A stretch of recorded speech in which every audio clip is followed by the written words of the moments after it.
Živjo YouTube ekipca! Kako ste? No, jaz upam, da ste tako dobro, kot sem jaz. Kaj ti pred odprtimi vrati so božični prazniki letošnjega leta. In kaj v resnici sploh predstavljajo božični prazniki? Seveda, vse ločine krščanstva govore v prid dejstvu, da se je pred dobrimi 2000 leti v tem obdobju približno rodil Božji sin Jezus Kristus. No, in kaj je Jezus učil? Jezus je učil ljubezni, solidarnosti, medsebojne pomoči.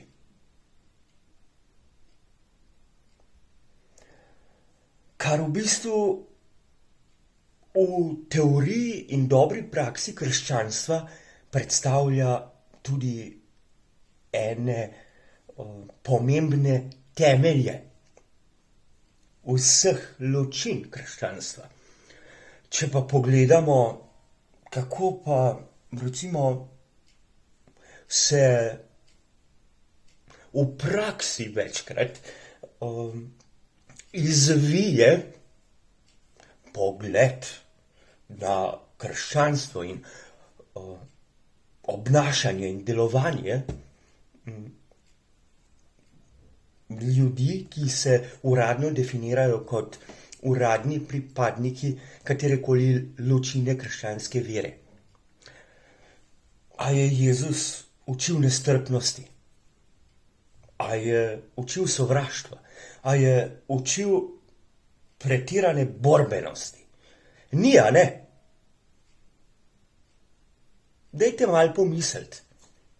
Preden se definirate kot kristjani, oziroma preden se, ne vem, jaz se tudi čutim kristjana. Vendar se uradno ne definiram kot pripadnika katerekoli ločine uradne krščanske cerkve. Ravno zaradi tega. Zaradi prej navedenih kontradiktornih dejstev. Dajmo v teh predprazničnih in kasneje prazničnih dneh pogledati vase. Pogledati v svojo dušo, v svojo vest.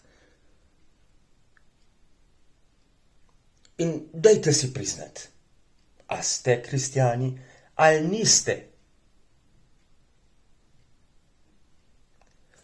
Če bo odgovor pritrdilen, da ste, potem gojite ljubezen na vseh ravneh obstoja le-te. Bodite solidarni, pomagajte sočloveku, delite.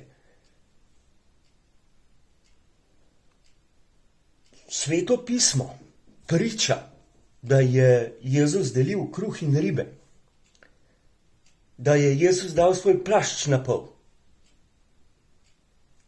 da je Jezus v Kani Galilejski za celo družbo spremenil iz navadne vode,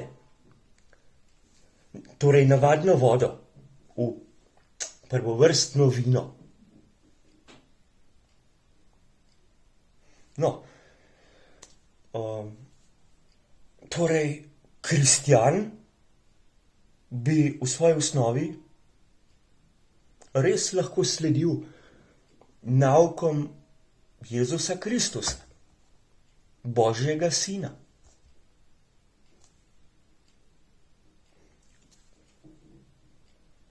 No, in glede na to, da je bil pred malo več kot 2000 leti, tako priča Sveto pismo, rojen Božji sin Jezus Kristus, zaradi katerega danes, mislim, v teh dneh veselo praznujemo na srečo.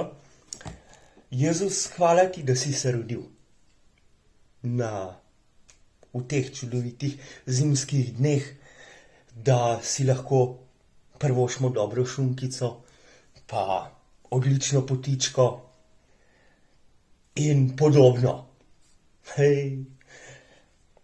Pa da postavljamo čudovite smrečice, jaslice. No, ena zanimivost, ko sem ravno omenil postavljanje božičnega drevesca.